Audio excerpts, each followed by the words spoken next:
Okay. Good afternoon.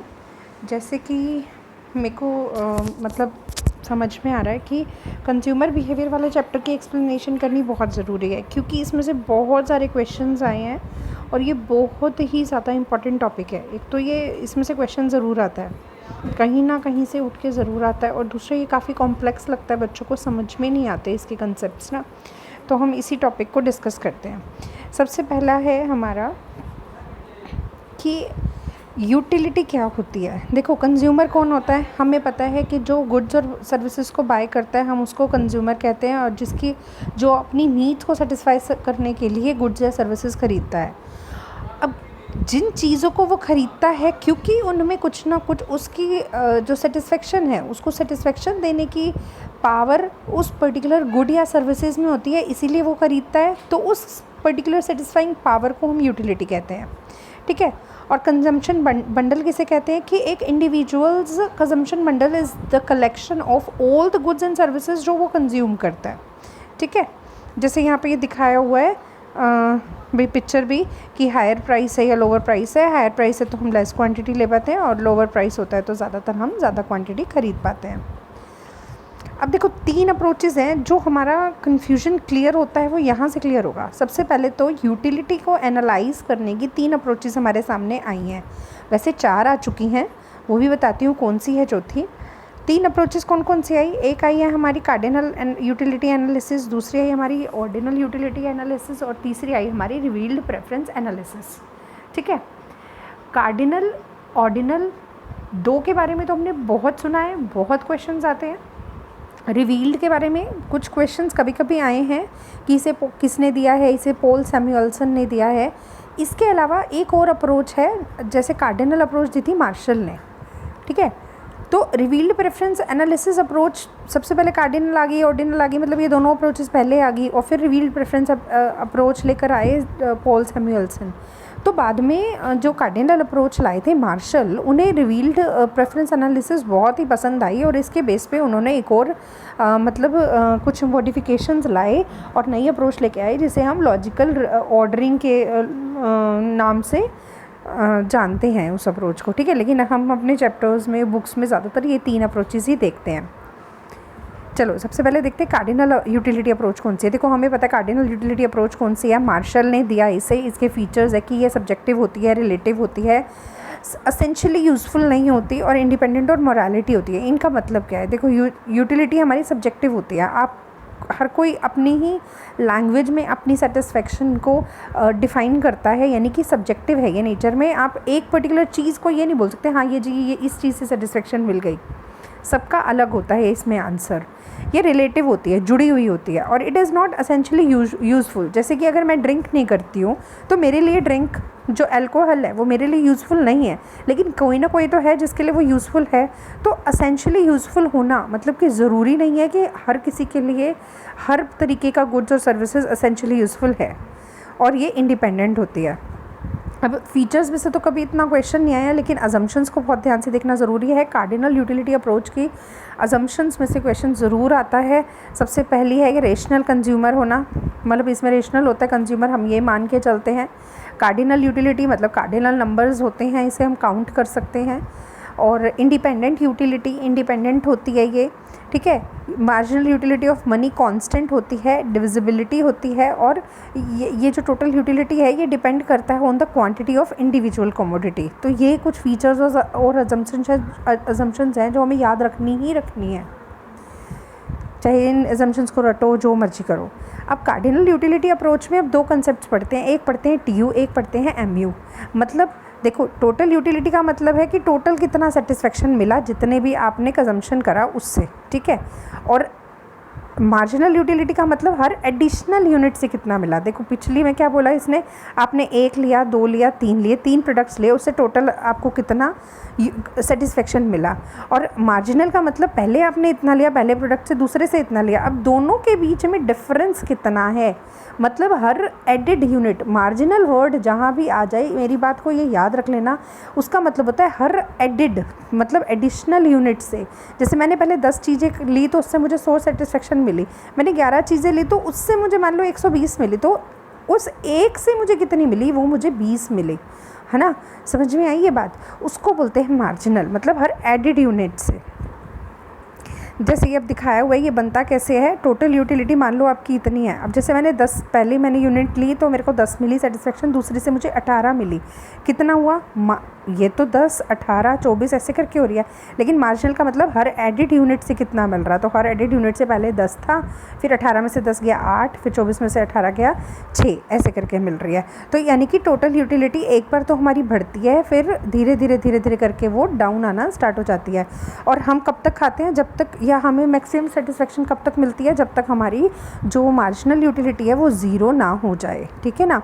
Zero होने तक तो हम एक चीज़ को खाते रहते हैं, यानी कि इतने लेवल तक तो हम कोशिश करते रहते हैं कि हमें मतलब हम वो चीज़ ले सकते हैं। लेकिन जहाँ से हमारी मार्जिनल यूटिलिटी नेगेटिव होना स्टार्ट हो जाएगी, वहीं पे ही हम उस चीज़ को लेना या कंज्यूम करना स्टॉप कर देंगे, क्योंकि वो अब हमारी हद से बाहर हो चुका होता है। अब यहाँ देखो, ये जो मैंने लिखा है लॉ ऑफ यूटिलिटी एनालिसिस, ये एक्चुअली कार्डिनल यूटिलिटी एनालिसिस है। Law of cardinal utility analysis में आप ये तीनों पढ़ते हो। अभी तक हमने कितने पढ़े हैं, अभी तक हमने पढ़े हैं 2 law of diminishing marginal utility, जिसे गॉसन का फर्स्ट लॉ कहते हैं, और दूसरा है law of equi marginal utility, जिसे हम गॉसन का सेकंड लॉ कहते हैं। बस इसके अलावा हमने कहीं पे और कुछ नहीं डिस्कस किया ना। अब मैं आपको कुछ चीज़ें ऐड करती हूँ इसमें। Law of cardinal utility analysis में हम लोग गॉसन का फर्स्ट लॉ, जिसे डिमिनिशिंग मार्जिनल यूटिलिटी बोला जाता है, और सेकंड लॉ, जिसे इक्वी मार्जिनल यूटिलिटी कहा जाता है। इसके अलावा एक थर्ड लॉ भी है, जो गॉसन के थर्ड लॉ के नाम से जाना जाता है। पहला लॉ तो ये बोलता है कि भाई जो आपने जितनी ज़्यादा आप एक एक करके चीज़ें कंज्यूम करते चले जाते हो, हर बढ़ी हुई यूनिट के साथ आपकी मार्जिनल यूटिलिटी डाउन जाती है। यही तो होता है। जब आपने ये वाला कंसेप्ट पढ़ा तो क्या हो रहा था, जैसे जैसे आप एक चीज़ को कंज्यूम कर रहे थे, वैसे वैसे वो चीज़ आपकी डाउन जा रही थी, उससे मिलने वाली सेटिस्फेक्शन। तो ये यही बोलता है कि जैसे जैसे आपके सामने उसका गुलाब जामुन का भरा हुआ बाउल रख दिया, तो पहला जो जितना आपको अच्छा लगेगा, उतना ही बढ़ते बढ़ते वो आगे आपको कम अच्छा लगेगा, है ना, उतनी सेटिस्फेक्शन नहीं देगा। और law of equi marginal utility क्या बोलता है, law of equi marginal utility बोलता है कि इसमें हर बंदा मतलब उतना पैसा खर्च करना चाहेगा जितनी कम से कम उसको उस गुड्स या सर्विसेज से सेटिस्फेक्शन मिलेगी, यानी कि मिलने वाली सेटिस्फेक्शन दिए हुए पैसे के बराबर होनी चाहिए।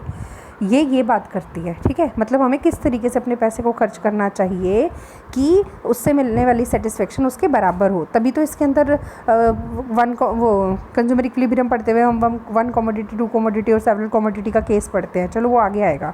मेन बात है law of equi marginal utility के सेकंड लॉ में हम law of maximum satisfaction, law of rational consumer और लॉ ऑफ इकोनॉमिक्स को पढ़ते हैं, जिसे प्रोफेसर लेफ्टविच, हिब्डन और रॉबिन्सन ने दिया है रिस्पेक्टिवली, ठीक है। और थर्ड लॉ किस बारे में बात करते हैं, जिसके बारे में हमने कभी भी नहीं पढ़ा या सुना, मे भी किसी ने सुना हो। थर्ड लॉ है कि scarcity is the pre condition for economic value, मतलब स्कार्सिटी होगी तभी आपको इकोनॉमिक वैल्यू उससे रिसीव होगी, ठीक है। बाकी इतना इंपॉर्टेंट नहीं है, मेन तो यही दोनों इंपॉर्टेंट है। चलो आगे चलते हैं। अब ये बताया हुआ है कि law of diminishing marginal utility क्या है, तो हमने पढ़ लिया कि भाई हर बढ़ती हुई यूनिट के साथ हमारी मार्जिनल यूटिलिटी क्या होती है, डिमिनिश होती चली जाती है। ये किसने दिया था, ये दिया था गॉसन ने 1854 में। अब इसकी अजम्पशंस दे रखी है, वही सेम अजम्पशन होगी, क्योंकि कार्डिनल यूटिलिटी है तो अजम्पशन सेम होगी कि रैशनैलिटी है, constant marginal utility of money, diminishing marginal utility, continuous consumption करना ज़रूरी है, स्टैंडर्ड यूनिट्स होना ज़रूरी है, इनकम ऑफ द जो कंज्यूमर है वो रिमेन सेम, ठीक है। और law of equi marginal utility क्या बोलता है, ये अलग अलग केसेस डिस्कस करता है वैसे तो, लेकिन इसका मेन मोटिव क्या है। इक्वी मार्जिनल यूटिलिटी ये कहता है कि एक कस्टमर को, एक कंज्यूमर को, कस्टमर नहीं आएगा कंज्यूमर आएगा, कि एक कंज्यूमर तब मैक्सिमम सेटिस्फेक्शन अचीव करता है जब उसका लगाया हुआ पैसा और उसको मिलने, देखो लगाया हुआ पैसा और मिलने वाली सेटिस्फेक्शन इक्वल होती है, ठीक है। समझ में आई ये बात कि जब उसका लगाया हुआ पैसा, मतलब मार्जिनल यूटिलिटी ऑफ मनी, उसको मिलने वाली मार्जिनल सेटिस्फेक्शन के, मतलब सेटिस्फेक्शन के इक्वल होगी ना, तब वो बोलता है कि तब बंदा अपना पैसा खर्च करने को भी रेडी रहेगा। तभी तो हम बोलते हैं MUX/PX इज इक्वल टू, या फिर MUX/MUY is equal to MUY by वो PX/PY, सॉरी MUX/MUY, मतलब ये इधर आ जाएगा मतलब ये इधर आ जाएगा, क्रॉस मल्टीप्लिकेशन कर दो तो पी एक्स ऊपर चला जाएगा। तो वो कितना कि जितना आपने पैसा खर्च करा है उससे मिलने वाली सेटिस्फेक्शन आपकी सभी यूनिट्स की बराबर होनी चाहिए। अब आता है कंज्यूमर इक्विलिब्रियम का केस। अब कंज्यूमर इक्विलिब्रियम में हम जब इक्विलिब्रियम डिटरमाइन करते हैं तो हम अलग अलग डिटरमाइन करते हैं, जैसे सिंगल कमोडिटी जिसका एक ही यूज़ हो, जिसकी सेवरल यूजेस हो, और सेवरल कमोडिटीज़। तो इसमें क्या लेते हैं हम, single commodity with one use, मतलब मार्जिनल यूटिलिटी गुड वन की जितना आपने प्राइस दिया है ना उससे मिल रही सेटिस्फेक्शन बराबर है। बिल्कुल ईजी लैंग्वेज में बोलती हूँ उसे, ठीक है। और इसके अंदर क्या है, सिंगल कमोडिटी, उसके सेवरल यूजेस हैं, मतलब कमोडिटी आपकी सिंगल है लेकिन यूजेस सेवरल है, तो मिलने वाली सेटिस्फेक्शन बराबर होनी चाहिए।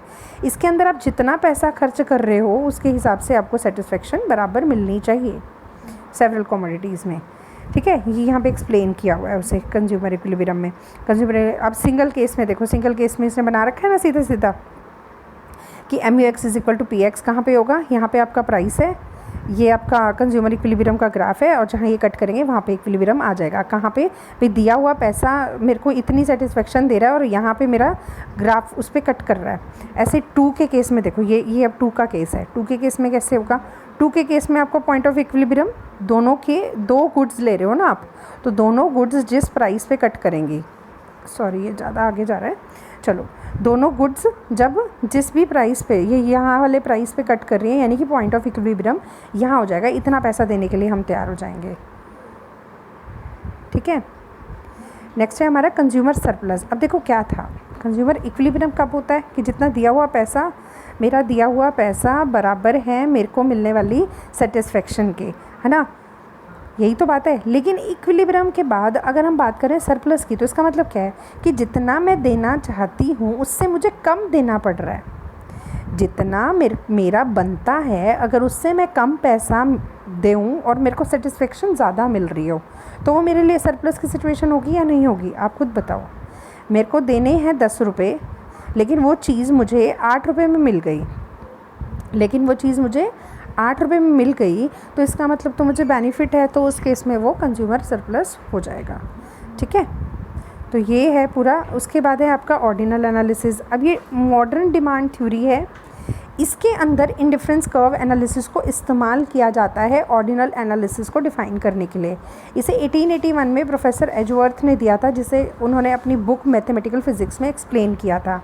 लेकिन ऑर्डिनल एनालिसिस के नाम पे अगर हम हिग्स और एलन का जब भी आएगी ना अप्रोच कि किसने दी, तो आप अगर प्रोफेसर एजवर्थ नहीं है तो आप हिग्स और एलन का नाम बोलोगे, क्योंकि एक्चुअल जो क्रेडिट जाता है वो हिग्स और एलन को जाता है। वही एक ऐसे हैं जब डिमांड को एनालाइज करना था तब उन्होंने ही ऑर्डिनल एनालिसिस में इंडिफरेंस कर्व एनालिसिस को इस्तेमाल किया था, ठीक है।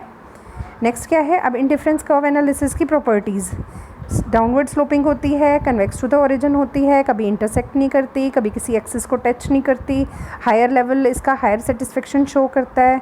यही है बेसिक सी, है ना, यही कर रहे हैं।